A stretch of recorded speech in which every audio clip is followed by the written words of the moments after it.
We are just about 3 weeks away from live action, about 5 weeks away from Carolina's exhibition game. So with that in mind, it's time for Coach Rob and I to take stock of where the state of the backcourt and the state of the front court is. Great conversation coming up right now.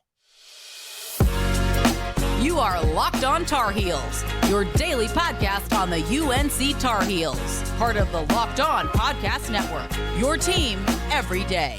Hey there, it's Thursday, September 21st, 2023. Welcome into the Locked On Tar Heels podcast, the only daily North Carolina show out there. I'm your host, and joining me as he does is our guy, Coach Rob, Bill Robinson, the head coach of the Milligan University Buffaloes. We both want to thank you for making Locked On Tar Heels your first listener watch to get you your team every day. We want to welcome in you everydayers. So glad you're here. If you're new to the show, we're glad you're here too. Come on, make this part of your daily routine. This episode is brought to you by Jase Medical. Empower yourself when you purchase a Jase case, providing you with a personal supply of 5 antibiotics that treat 50+ infections. Get yours today at jasemedical.com. All right, folks, coming up as we do when we talk with Coach Rob, we're going to have story time with Coach Rob here in a little bit. But before we get to that conversation, as we're getting nearer to the season, it's time to start really looking at, hey, what is the state of things? Who's going to play? Who's not? You know, all of that. And so Coach Rob and I are going to have a conversation about that. Here's what's cool about both of these kind of position groups, if you'll allow me a football phrase, is we have a stalwart at both groups. But the questions we need to answer today are those of the personnel around Armando Bacot and RJ Davis. And so as we're hearing more reports out of Chapel Hill in the lead up to the season, our vision of the roster is beginning to come into a little more clear relief of the pecking order, who's ready, who's not, and all of that. And so Coach is going to unpack some of that kind of from his standpoint as he would look at things as a coach. So Coach, let's start with the backcourt, because I think that's where there's so much intrigue. I mentioned there's a stalwart. Clearly that's RJ Davis coming back his senior year. He's the guy, hopefully with a healthy index finger on his right hand. But outside of that, I think the biggest question is Elliot Cadeau and his transition to college. I mean, everyone is talking, there's all this kerfluffle and it's Elliot's ready. He's going to be the guy. Is he ready to step into a massive role alongside RJ Davis? What are you hearing out of Chapel Hill? First thing I'm hearing is that RJ is playing great. And I think the finger's healthy and he's making shots and he's special. It's a guard's game. That's just the reality of where we are now with the state of where basketball is. It's a guard's game. So you have to have special guards. RJ's special. I think he's going to be the man. And I think we expect to have a huge year from him this year. With Elliot, I just think he's going to get better every day. We're going to see some bad turnovers early in the year. We're going to see some tough decision making. We're going to see him maybe, take a bad shot here or there. But the kid is really good, and he's going to be I think he's going to be the piece that's really going to make us great this year. The difference between him and where we've been in the last couple of years is he's a great decision maker. He's going to make everybody else better. I don't even think he cares if he scores. He's going to make everybody, better, get the ball where he needs to, the right spot. I think Armando's going to love to play with him. But when that shot clock's running down and he needs to create a shot, he can also make tough shots. And that's why the game is more in the hands of the guards nowadays, because that shot clock's quicker and we got to get shots up quick. And it's hard to make post entries, late in the shot clock. So I expect him to have a huge year as well. What level of concern, Coach, do you have about like that freshman lull that you get into, like January, February? How do you see that affecting Elliot? I think it's different when he's played so many games all year long, and I think he's had experience at the national level with the highest level that he can play. I don't expect to see that as much. The wear down, the tear down, I think he's used to playing a lot of minutes. He's used to playing a lot of games, and I think that's not going to be as big a factor with him as it maybe has been with other guys. That's encouraging to hear, I would think, for most people listening in and watching the show today. Now, Coach, we spend so much time focusing on the starters, and rightly so, especially in a Hubert Davis lineup where they're going to get a vast majority of the minutes. But it is so important that we talk about the guys that provide the support beyond that starting 5, because if there's a drop off when Elliot and or RJ go to the bench, things take a downturn in a hurry. And so I think the big hope amongst a lot of people is that Seth Trimble has progressed a lot over this past offseason. Now, from what you're hearing from play and practice and other things, is that a reality, or has Seth not progressed as far as maybe we hoped he would? From what I've heard, he's gotten better. He's still not to the extent where he's going to play major minutes more. I still see a lineup where he can, maybe if you put a lineup with Paxton and Cormac and Harrison at the 4 and maybe Jae'lyn at the 5, something like a small, quick lineup, that would be a lineup that nobody can help off. It'll allow driving lanes, allow him to get into the paint. And we know what he can do when he gets to the rim. I mean, he can finish as good as anybody at his size around the rim. He can just, get his elbows above the rim. But it also allow him to get in the lane, penetrate, kick to those shooters. I would love to see a quick, small lineup like that. And I think that's a lineup he could really excel with. And because clearly there's so much to be – so much of it about it is who the guys around you are. And so it's that type of lineup where you think he would excel the best. Yeah. And I got to see Paxton, Cormac, and Harrison play together this summer. And they all three of them are high IQ guys. They all love to share the ball. They can all shoot the ball. They can all put the ball on the floor if they need to, especially Cormac. Cormac shooting a 3, and Paxton and Harrison can both get to the rim too, different ways. Paxton's more of a slasher quick. Harrison's got that big body and can really create space and get by people. But the three of those guys, it was fun watching the three of them just share the basketball and attack, pitch, catch, shoot, and just I'd love to see Seth with that whole group. Man, that's great. Now, and part of that whole equation is obviously we know Simeon Wilcher decommitted and is now at St. John's with Rick Pitino. How much does that factor into what Seth will have to take on? Or is that less about more minutes for Seth and more about maybe more minutes at the 2 for Cormac or something of that nature? Yeah, being from New Jersey, my first reaction to Simeon not coming, I was disappointed because there's a Jersey guy coming down. But once he decides he doesn't want to come, then fine. I don't even want to talk about it. After today, I don't want to talk about him again. And I just think it gives Seth those minutes, and I think Seth has welcomed that. I know he's working a ton on his jump shot. And I think we'd all like to see that. Coach Joe Holiday used to talk about guys who can shoot with the lights on. So we know he's making shots in practice. How is that going to translate into game, situations? Is he going to be able to? And I think it's important for him to get a good start. If he can make a couple shots early in the year, get a little confidence. You look at that stat sheet, and it shows that you're shooting a good percentage. It's much easier to see that those shots go down. Also, it's when you get guys like Cormac and RJ making shots, that momentum gets it just kind of rolls, and it's easier to make shots when other guys are making shots too. That's such a good point, Coach. There's you see it go. It's almost like on a baseball team. Somebody gets a hit, and then you just get a whole string of hits, and it's contagious. Success is contagious, and you love to see that. Now, Coach, how often do you think, at this point, we're still projecting that we think Cormac is going to be starting at the 3 rather than the 2, which would, kind of shrink everyone else down, Harrison at the 3 instead of the 4, et cetera. How often do you think, as we think about the hierarchy of the backcourt, if you'll allow me that phrase, how often, if ever, do you think we'll see Cormac at the 2 with either Seth, Elliot, or RJ at the 1? I would love to see it. I know Cormac missed a day of practice last week. He banged knees with one of the guys from NC Central when they were playing pickup, but he's fine. The thing that I loved about that, from hearing some of the stories, he's going to be a leader. He's a New York guy. RJ's a New York guy. Those guys have a little bit different attitude, and he's also a 5th-year senior. He's going to be a leader. He wants to be vocal, even though he's new. But I would love to see him at the 2, Harrison at the 3. That's even RJ at the 1. That was an incredible 3 guys in that front court that just, who do you guard? Who do you, you can't help off any of those guys. Yeah. All 3 of them make great decisions. They're all good passers. All 3 of them can shoot it too. There's some lineups you could put together that are going to be really difficult to defend. Really excited to see some of those combinations and what just all problems they cause for opposition. Now, Coach, don't want to get out of this backcourt conversation without talking about Paxton Wojcik, because I think for a long time this offseason, he was the first transfer to commit. I think a lot of people were like, oh, that's cute. It's a legacy thing.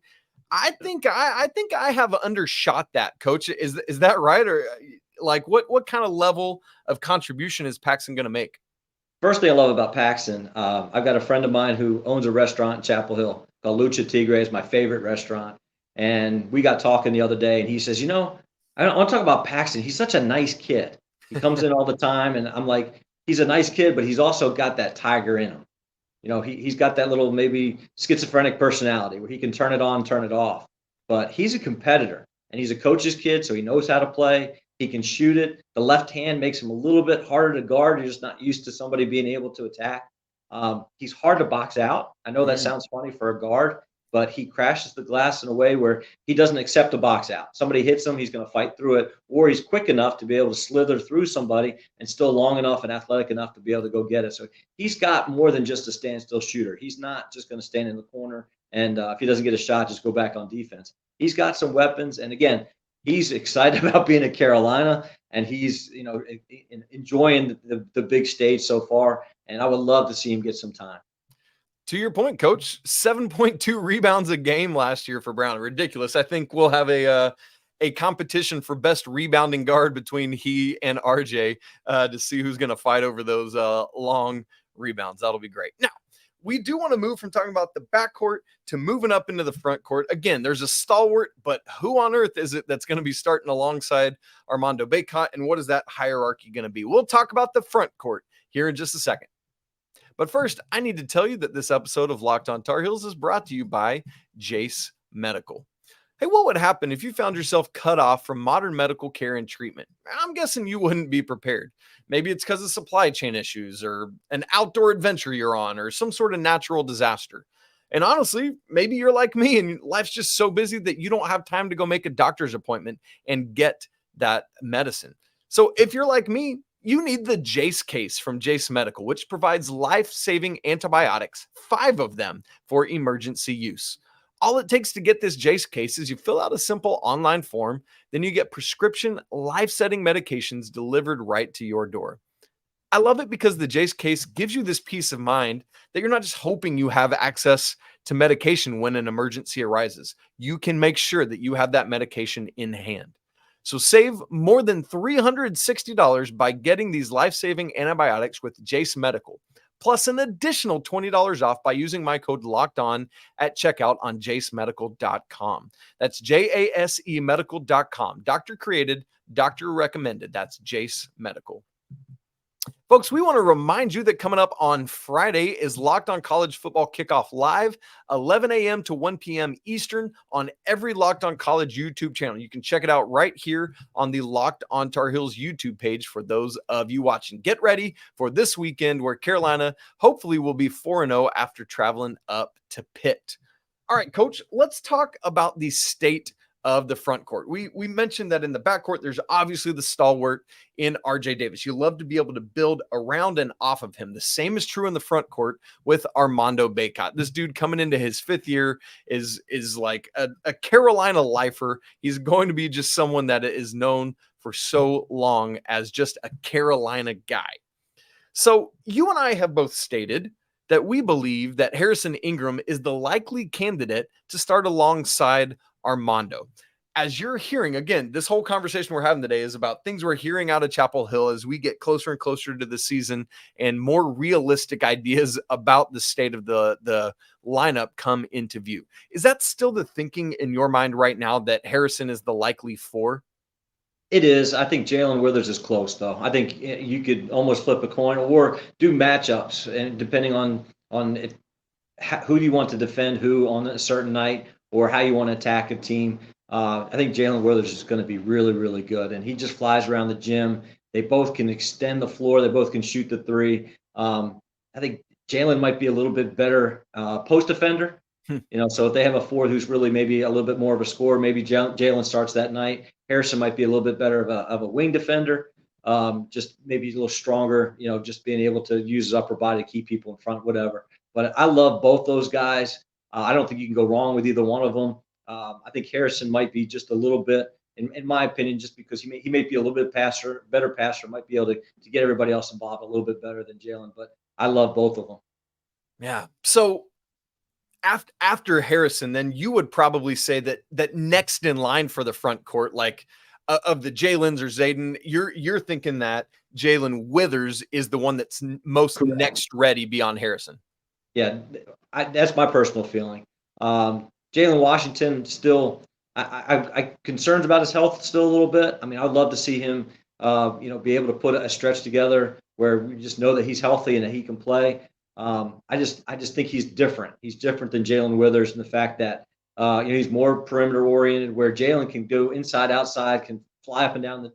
Jalen Washington can. We have too many Jalen's, by the way, but I think Jalen Washington, if he's healthy, can help too. And obviously, he can shoot the ball so well, and I think he's just going to be a weapon wherever we put him, how many minutes he gets. I'd love to see Jalen just be able to make some threes and stretch that floor even more. It's going to be tough. Yeah, and again, we do hope for all that health as he continues to recover. I mean, it's takes so long, to come back from knee stuff, and so we continue to watch that. Now, sticking with some other of the front court players, when James Okonkwo transferred over from West Virginia, the conversation was all about, hey, this young man has good capability, good raw instincts, but raw, is that big word about James, because he's someone that just hasn't played a ton of basketball in his life. He's not been a basketball player for a ton of years. So for your opinion and from what you've been hearing out of the program, where does James Okonkwo fall in the front court pecking order? Yeah, I think he's at the bottom of the order right now, and I think he understands that. I think the guys understand that. He's huge. I mean, he's big body, and he's just going to take up a lot of space. There's a big gap between where he is and where Armando is. So a tired Armando is still going to be better than James right now. But there's going to be times, whether it's foul trouble or whether it's just, minutes wise, he's going to play. He's going to have to play some, unless you decide you want to go Zayden high and go more athletic, and just kind of fly around the gym some. And there's definitely a way to do that, where you just front the post and really make it hard for those guys. And Zayden's a shot blocker. Jalen Withers a shot blocker. I mean, you got those guys who go in and play a little bit different, but there's going to be a time where James is going to put in there, and he'll be, and I don't want to use, chess terms, but he's more of a pawn. If he gets in there and gets 2 fouls, you leave him in there, as long as, you just need somebody to bang on somebody else. And, he has 4 fouls with 18 minutes left. That's okay. Just if he fouls out, he fouls out. It's okay. But there's definitely a role for him. It's just going to be limited. He's limited offensively, but he's going to be a valuable part of that, just to be able to give Armando a break, here and there. Would that be similar to someone like, I love that comparing him to like a pawn kind of thing, and not like, oh, you're a pawn, but just like a very useful part of a team, but it serves a specific role. Would that be similar to somebody like a Brandon Huffman, or, just some of these guys in recent years who haven't gotten a ton of minutes, but have just been a nice big body when they need to come in? Yeah, Joel James. Oh, that's a great example. Or the right-handed Joel James. I mean, just a good guy, plays hard. He's going to go in there. He's going to bang. He'll grab a rebound or two. He'll start the break. He'll take a charge. He'll do the little things. You're not going to throw it to him in the post. He's going to screen, and then he's going to go screen again, and then he's going to go screen one more time, and then he's going to roll to the basket and look for an offensive rebound. And I know a lot of the offensive stuff they're doing it's not going to be, trying to get the ball to him in the post. He's going to be setting those ball screens and rolling to the basket and looking for offensive tip-ins. But there's a value to that. And I think, they needed somebody to give Armando some backup, just to be there, be a presence. And I think they did a great job getting him. And in this day and age, that's so difficult. It's like, hey, we want you to come in and be a backup center, right? Like in the transfer portal era, that's so difficult at the high major level to get somebody who willingly wants to do that. And so I think somebody like James Okonkwo fits that to a T. Now, you mentioned Zayden High and him coming in. Where do you see him falling this year in that front court pecking order? Yeah, I think he's the next Jalen Withers.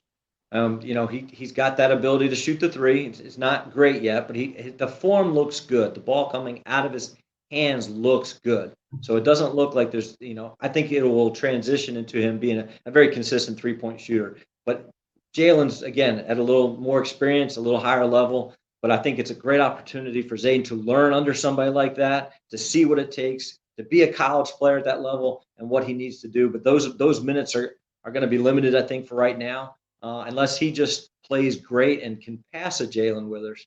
I just don't see that happening right now. Yeah. But he's got great potential. I love his game. It's competitive. You've got to find a way to beat the guy in front of you. And we, as coaches, we're constantly looking at the depth chart. I've got a notebook I constantly have. Interesting. Where everybody is, and you're constantly looking, and it shifts. There's shifts during the season, and stuff happens where I got my list now of exactly where I think everybody is, and it will change. And I think where we think we are now, if we're having the same discussion maybe in January, it could be totally flipped from where we are. But where we are right now, I think he's going to have to beat Jae'lyn Withers for time. And so it's a conversation of, listen, I know it's this era where you might leave after a year if you don't get the playing time, because that's what these guys can do.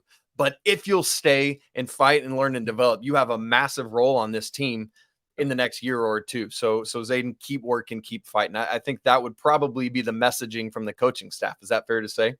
Very fair to say. And he's got great potential. I love him. He's got all the tools. He's got the size, he's got the length. I'd like to see him get a little bigger, stronger. But if he can be consistent from that perimeter, allows him to draw the defense and then attack it, I think he could be special down the road. So, Coach, let's bring this all together. We've talked about like the state of the union for the backcourt, the state of the union for the front court. And so we've mentioned all 11 scholarship guys in this conversation. But if you are continuing to pare it down and create a group that you believe, from everything you've seen and from everything you've heard, that you think will be, these are the primary contributors, this guy on a consistent game in and game out basis, how many would you say there are, and who would those be? Right now, I think we got a top 6. Okay. I think there's 6 guys that could start any given night, and depending on how we want to match up, I think there's 6 guys. Obviously, Elliot, RJ at the 1. If one starts, I think there's a possibility that maybe Elliot doesn't start. I think it's unlikely, but I think you got RJ, you got Cormac, Harrison. If you decided not to start Elliot, you could start Harrison and Jae'lyn Withers, and kind of move everybody down. I still think it's going to be Elliot, RJ, Cormac, Harrison, and Armando, with Jae'lyn Withers the first guy off the bench. I think that's the core 6 that we have. I think Paxton's right behind. I think he's just outside maybe that first 6, but I see him coming off the bench. Seth right there, right behind that 6th as well. And then, again, if Jalen Washington's healthy and he's making shots, I think he could be that next guy in. Maybe he's that 9 guy with Zayden being 10. And in my mind, James he can be 11 out of 11, but he's still going to play just because he's the next biggest guy. And if that's what they want, he's still going to be on the rotation. So I think there's a possibility to play, 9 or 10. That top 6 is really, really good, though, and that's what I'm excited about. Okay. It's almost like that Bill Guthridge year where I guess that would have been like Shammond Williams last year, where they literally rotated that starting 6 on a rotating basis. I doubt we'll see that, but it's that kind of vibe where you feel confident that if any of those 5 of that top 6 are in there, it'll put things in a good place. So, folks, Coach Rob sees a tier 1 of these 6 guys, and then, kind of that tier 2 of these next 3, looking at Paxton Wojcik and at Seth Trimble and Jalen Washington, again, health dependent. And then beyond that, you'd have Zayden and James Okonkwo. So that's kind of the hierarchy as we see it right now. As Coach said, these depth charts and things are always changing. But if you can get excited about that top 6, Coach, I'm all in on that. And as we know, Coach Davis is not worried about leaning heavily on a top 6, maybe 7 or 8 on any given night, as we see what those guys can do. So, folks, keep your eyes peeled for that. Obviously, we'll continue to evaluate and reevaluate as we get closer to the season. Thanks, Coach. That's great insight. Now, as we always do, we got to get to story time with Coach. It's the best part of every time Coach is here. I'm going to tell you, or not me, Coach is going to tell you that story here in just a second. But before we get there, I need to tell you that this episode of Locked On Tar Heels is brought to you by FanDuel. Hey, snap into the action this NFL season with FanDuel, America's #1 sportsbook, because right now new customers get $200 in bonus bets, guaranteed when you place a $5 bet. That's $200 in bonus bets, win or lose. If you've been thinking about joining FanDuel, there's no better time to get in on the action than right now. The app is super easy to use. You can bet on all sorts of stuff like spreads, player props, over-under, and more. So visit FanDuel.com/lockedon and kick off the NFL season. FanDuel, official partner of the NFL. Oh, folks, it is time for story time with Coach Rob. Grab your blanket, get some coffee. I got mine right here. Cozy up by the fire and let the storyteller go. Coach Rob, what is today's story? Today's story is about Coach Randy Wheel. Randy played at Carolina 75-79. He was from Curacao, unbelievable athlete. Actually ran in the Olympics for the Netherlands. And Coach Dean Smith found him, brought him to Chapel Hill, and he played in the late 70s. And then he actually was on coach's staff for a while. He was there for the 93 national championship team. He was an assistant coach. And if there's anybody that has more stories than me, it's Randy Wheel. So if you sit at the lunch table, he just got story after story, which is just it's just a wonderful time to spend with Coach Wheel. But his son Xander played baseball at Vanderbilt, the first baseman, and when Vandy was really good, going to the World Series every year, and we got to watch Xander on TV. And I'm in CAF one day at camp and hear Coach Wheel say, well, Xander just got drafted by the Minnesota Twins. He's going to be going to their rookie league team in Elizabethton, Tennessee, which is my hometown. So I perked up and I heard him, and I went over and said, Coach, I heard you say, Xander's going to Elizabeth. I said, that's where I live. He said, oh, great. Well, he's going to be reporting on such a date. And I said, well, if you ever come over, here's my number. Give me a call. We'll take you to the best restaurant, whatever. I'd love to be able to hang out with you. So later that summer, he called me, said, yeah, Xander's he's hurt, but I'm going to come to Elizabeth anyway just to see him, spend some time with him, and come to a game. So went down and met him, and he was sitting in the bleachers, on these hard concrete bleachers. I said, Coach, I got a buddy. His name's Tom McNeil. He runs the blue seats in the right behind home plate. He'll let us go in there for free. So we get there about top of the second inning. We sit literally first row right behind home plate. And he's got his national championship ring on, and he takes it off and gives it to me, and I'm looking at him. He starts telling stories. From the top of the second all the way through the ninth inning, we just listened to him tell Tar Heel stories. And I'd say, well, tell me about, what it was like coaching this guy, or what was it like winning a national championship, or, he ended up going and being the head coach at UNC Asheville and MTSU, Middle Tennessee State. So he just great experience for me as a younger coach, just to listen to him talk. Well, as the game was ending,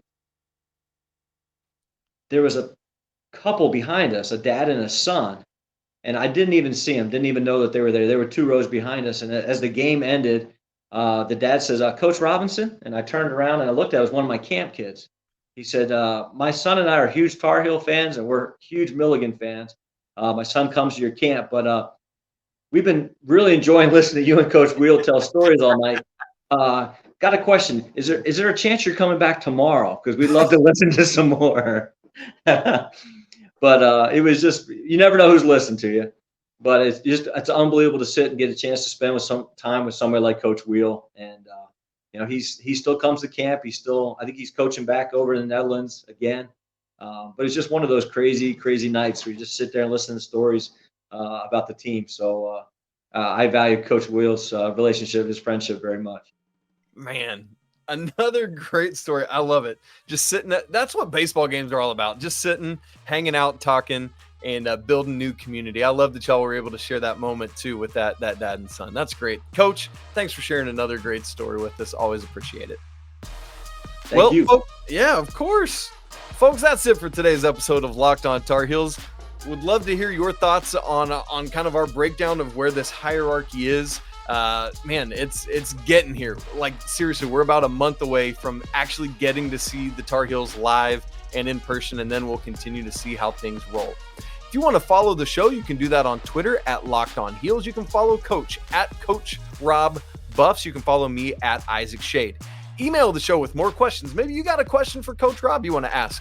Email us, lockedontarheels@gmail.com. You can subscribe anywhere else that you follow podcasts on video or audio. Don't forget to smash the like button if you're watching. It's always a great day to be a Tar Heel. We'll be back with you tomorrow, getting you ready for the Carolina and Pitt game this weekend. But until then, peace.